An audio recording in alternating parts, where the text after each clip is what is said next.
Hi everyone. So I'm a parent myself. My daughter has global learning development delay and autism. But my question is, and also a little bit of an answer, is if we bring in proportional representation and we have a mandatory wealth tax, and for people who are rich do not pay for the wealth tax, there will be repercussions in the future. That is my question. Will there be a wealth tax? Thank you, Dave, for the question. With regards to dealing straight away with regards to proportional representation, there are people, and too many people don't get their voice heard, for sure, with regards to elections.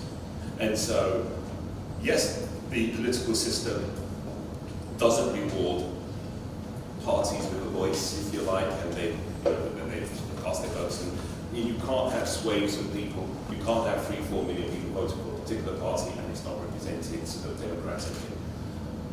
So that is something that we need to look into. I think it's also about control and influence. So some of this is about regional sort of conversations, cross-party work. And so what I would say is that we've got something, we've got this sort of levelling up sort of policy which enables regions to take control, if you like, where they are, and they can sort of effect change locally. I think regionalisation is something else that's really important, that helps communities get together, focus and build quicker without waiting for ministers up in Whitehall. And so I think sort of regionalisation is something that's almost as important as well, which means that people can locally change the community that they're in. So that's something that I think we're committed to for our levelling up, and I think that's something that I believe addresses a lot of problems with regards to communities that just don't feel heard. Wealth tax.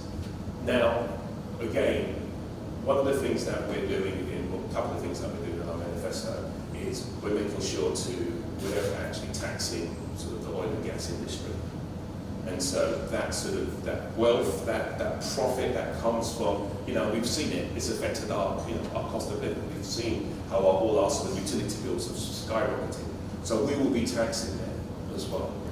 We're also going to be sort of taxing non-dom. So we're talking about, there's an awful lot of people, as we spoke about in terms of tax evasion, there's a lot of people that live in this country that, because they're not necessarily citizens, they can move around the murky world of tax evasion in extreme wealth.